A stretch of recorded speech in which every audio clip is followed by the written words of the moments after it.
খাঁচায় রেখেছি যতন করে, রেখেছি ভালোবাসায়, রেখেছি দুধে ভাতে আদর করে, বেঁধেছি মনের মায়ায় এ সংসারে, বেঁধেছি মনের মায়ায় এ সংসারে।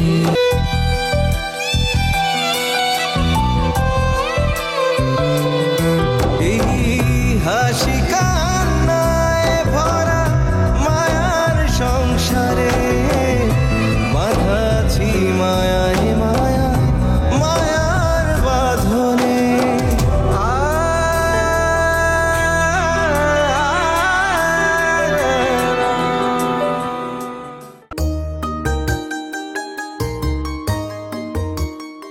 একটু দাঁড়ান, একটু দাঁড়ান।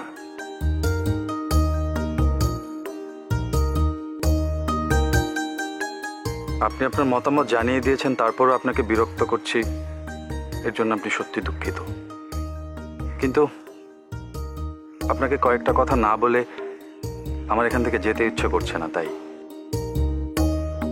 আর তাছাড়া এই জীবনে হয়তো আপনার সাথে আমার আর কখনো দেখা হবে না, তাই।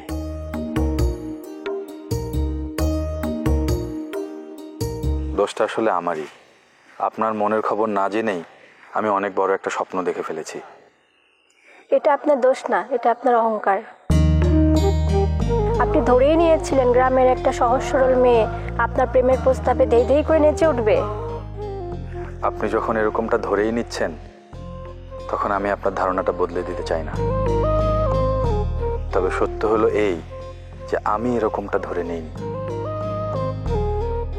না, কোনো অহংকার বা সাময়িক কোনো মোহ দ্বারা চালিত হয়ে আমি আপনাকে প্রস্তাবটা পাঠাইনি।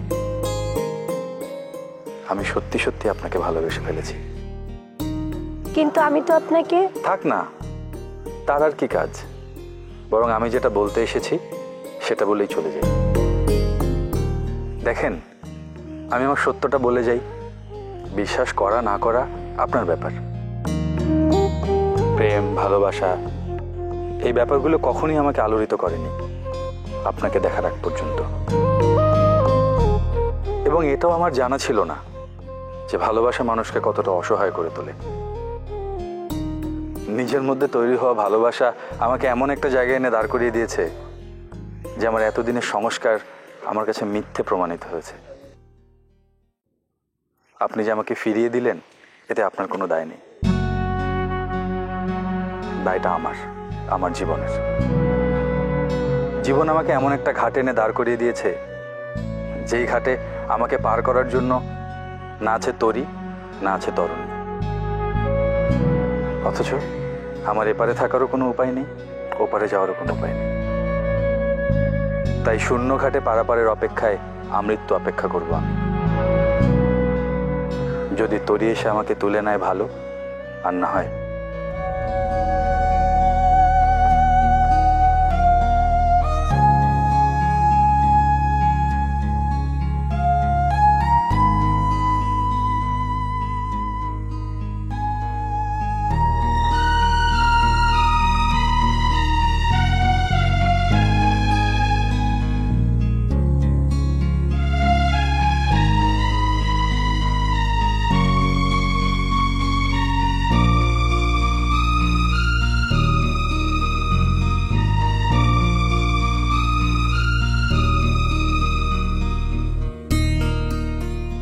রং রং রং, চারদিকে এত আলো এত রং, অথচ মনের ভেতর আমার নিকষ কালো অন্ধকার।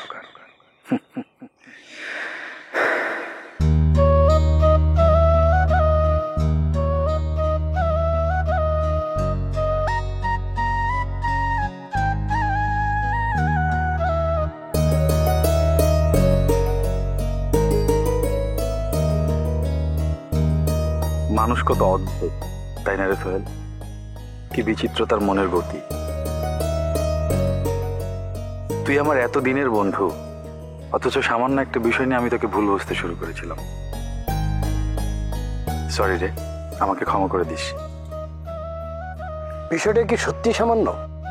নয় তো কি, আরে এমন ঘটনা তো মানুষের জীবনে সকাল বিকাল ঘটে।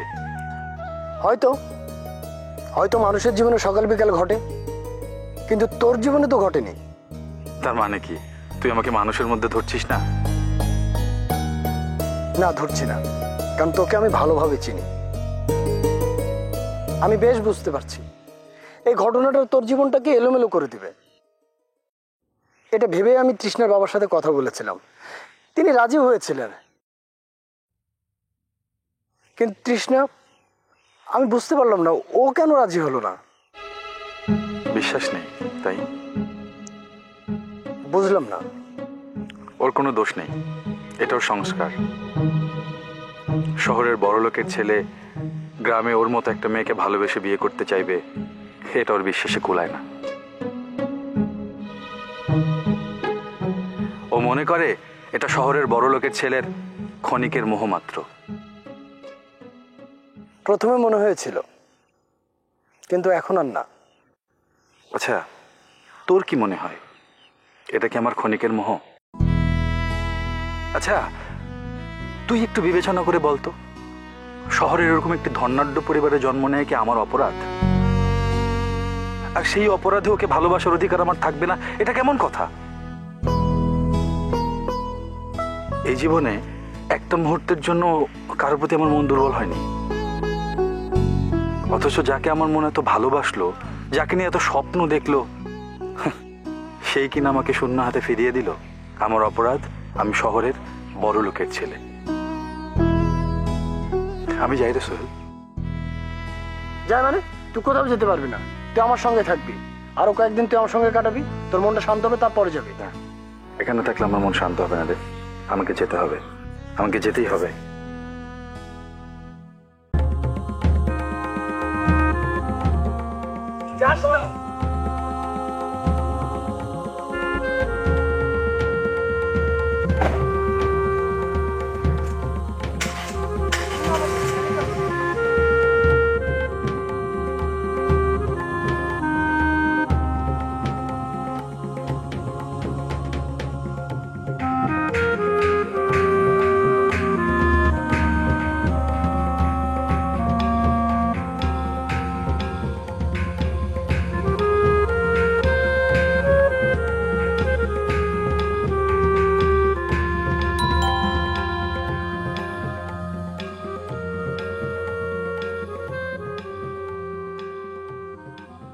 আসসালামু আলাইকুম।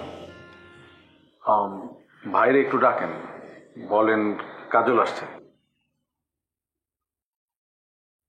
কি হলো? যান, ভাইরে বলেন। এইখানে আপনার বাইকেটা? সেলিম একটু আগেই তো ফোন করে আমার এখানে আসতে বলল। কে আইছে খালা? আপনি এটা দাঁড়ান, আমি দেখতেছি। ঠিক।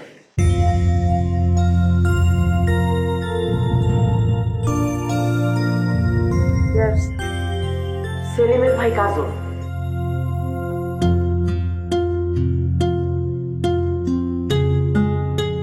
কাজল? হ্যাঁ, সেলিম মিয়া নাকি তারে কইছে ফোন করে নাকি। আমি তো কিছুই বুঝতে পারতেছি না, সেলিম কেন তারে বলবে এখানে আসতে? রেশমি,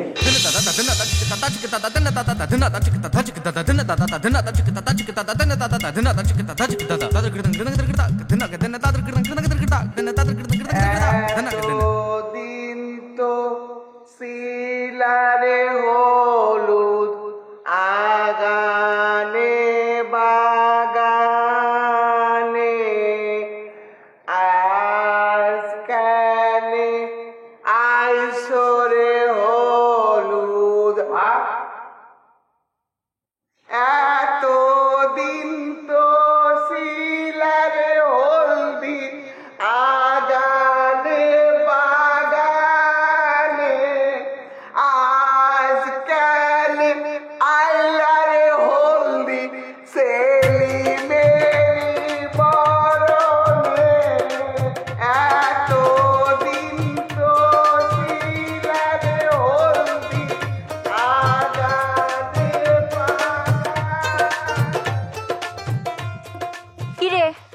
না কেন? জবাব নাই তাই? নাই বললে তো আর হবে না।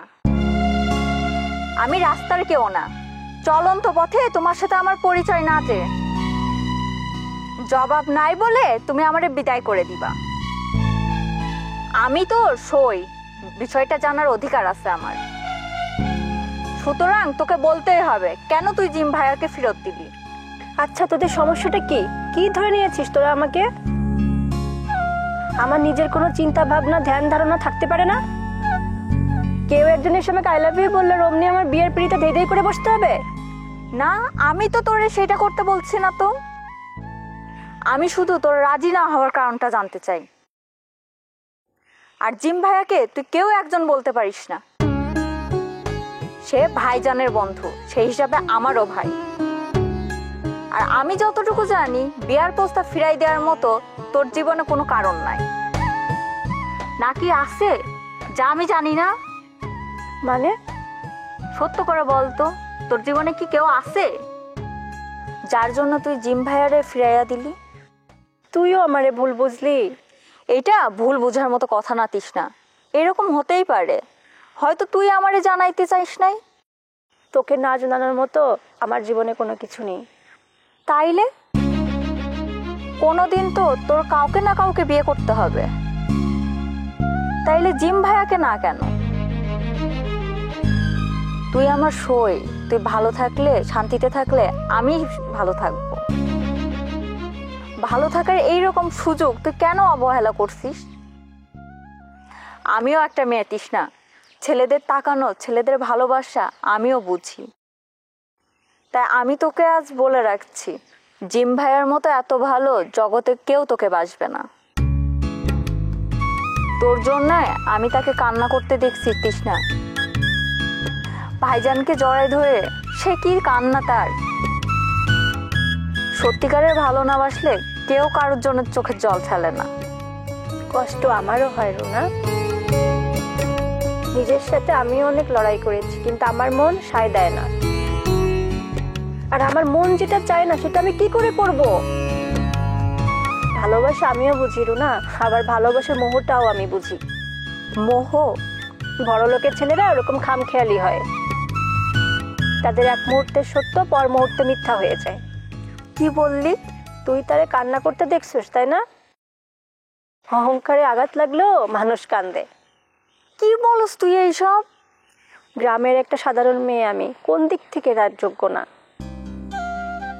সেই আমি তার প্রস্তাব ফিরিয়ে দিচ্ছি, ওটাই তার অমে লাগছে। আর সেই কারণেই সে মনটাই চাই একটা চোপাট দিয়া আমি তোরে। এই, তুই এমন জঘন্য কথা কেমনে ভাবলি? আনন্দে আত্মহারা হইয়া দুই হাত তুলে নাচলেই বুঝি ভাবনাটা উন্নত হইতো? চোখের জল সবাই দেখে, মনের আগুন কেউ দেখে না রে রুনা। আগুনটা কিন্তু তুই জ্বালাইছস। আগুন তো আমিই জ্বালাবো, কারণ আমি আমার অবকাশটা জানি।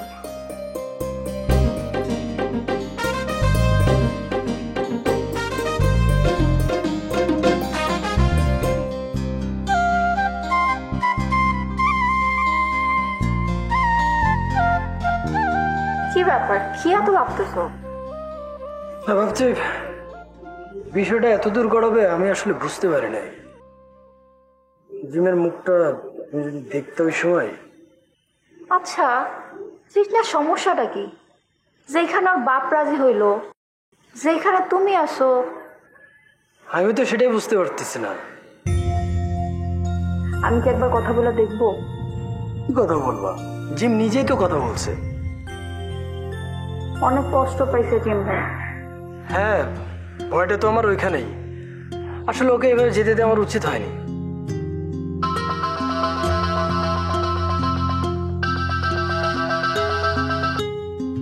হ্যালো, কে? হ্যাঁ, আসছিল তো। কোথায় কোথায়? ভাই, আমি এখনই আসতেছি। হ্যাঁ হ্যাঁ, আসতেছি। কি হয়েছে? জিম অ্যাক্সিডেন্ট করছে পান্তাপাড়া মোড়ে। আমি গেলাম।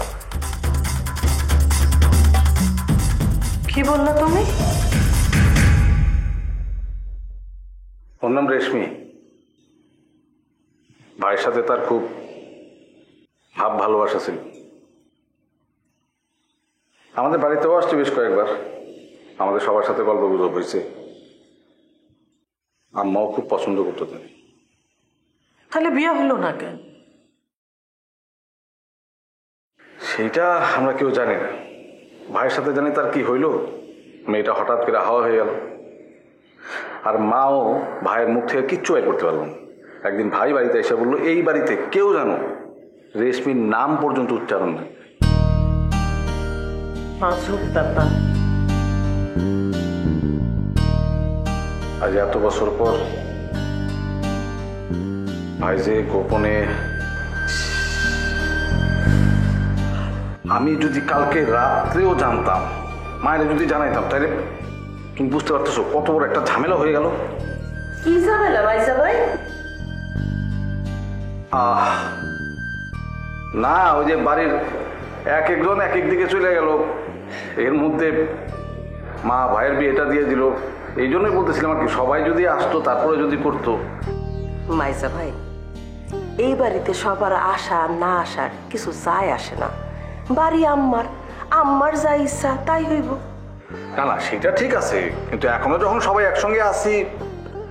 নাই নাই, কেউ একসাথে নাই মাইজা ভাই, কেউ একসাথে নাই, শুধু মাইজা ভাবি ছাড়া।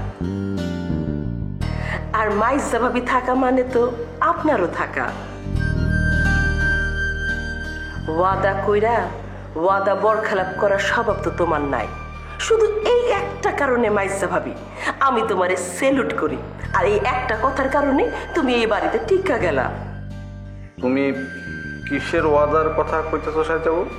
সেইটা আপনি মাইজা ভাবির কাছ থেকে যাই না নিয়েন মাইজা ভাই।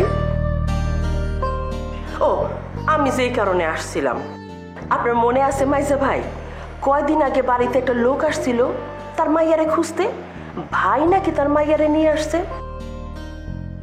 ওই যে গেটে আপনার সাথে লোকটা দেখা হয়েছিল। তো না মানে ভাইয়ের বিয়া দেখতে দেখতে হঠাৎ করে না আমার মনে হইল, আচ্ছা লোকটার আর কোনো খবর জানেন? তার মাইয়ারে আর খুঁজে পাইছিল কিনা? না, জানি না। জানাটা কিন্তু দরকার মাইজা ভাই। কিসের দরকার?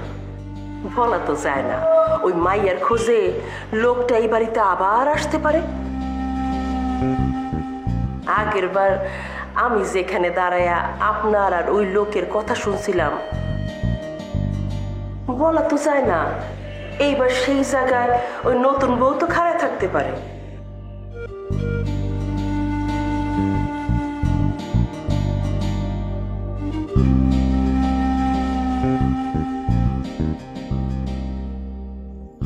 আমি না ভাবতে পারতেছি না। আচ্ছা, এর থেকে মারাত্মক কিছু যদি ঘটে যেত, জি তোর না এমন অস্থিরতা মানায় না, তা সামান্য একটা বিয়ের কারণে। সোহেল, আরে তুই কিসের সাথে কি মেলাচ্ছিস? এটা একটা অ্যাক্সিডেন্ট, সেফ অ্যাক্সিডেন্ট। তোর কি মনে হয় আমি খুব বড় রকমের গাধা? তুই আমাকে যা বলবি আমি সেটাই মেনে নেব। হাতে বাদ দে, যা আবার হয়ে গেছে, এখন মনটাকে একটু শান্ত কর। আমার মন শান্ত হয়েছে, তবে কষ্ট হচ্ছে, খুব কষ্ট। তুই বললি না একটা সামান্য মেয়ের জন্যে, এটা একটা সামান্য মেয়ের জন্যে না, কষ্ট হচ্ছে আমার ভালোবাসার জন্য। সমস্ত সত্তা দিয়ে যাকে ভালোবাসলাম সেই আমাকে, আর কি হবে এই জীবনে? একদম ফালতু কথা বলবি না, সব হবে। একটা সামান্য ঘটনা তোর জীবন শেষ হয়ে যাবে? তোর জীবন কি এত সস্তা? সত্যি আমার জীবনে আর কোনো মানেই নাই। সত্যি যদি একটা মারাত্মক কিছু ঘটে যেত তাহলে ভালোই হতো, সব যন্ত্রণা একবারেই শেষ হয়ে যেত। অবাক হচ্ছিস তো আমার অধপতন দেখে? এই হয় রে, এই হয়। কিচ্ছু হয় না, কিচ্ছু না। সারাটা জীবন আমি তোকে অন্যভাবে দেখেছি, অন্যভাবে ভেবেছি, কিন্তু আসলে তুই তো একটা চরম স্বার্থপর। এই তুই একবারও তোর বাবা মার কথা ভেবে দেখেছিস? তোর পরিবারের কথা তোর মনে পড়েছে? এই আমার কথা তোর মনে পড়েনি? তোর যদি সত্যি কিছু হয়ে যেত তাহলে আমি তোর পরিবারের সামনে কেমন করে দাঁড়াতাম? তাহলে আমার কোথায় দাঁড় করে রেখে যেতি তুই? শোন, চুপ, একদম চুপ, তুই কোনো কথা বলবি না। তোর মতো স্বার্থপরের সাথে আমি আর কোনো সম্পর্ক রাখতে চাই না। আমি এক্ষুনি তোর বাড়িতে ফোন দেব, তারা এসে তোকে নিয়ে যাবে। আর তুই কোনোদিন আমার বাড়িতে আসবি না, কোনোদিন না।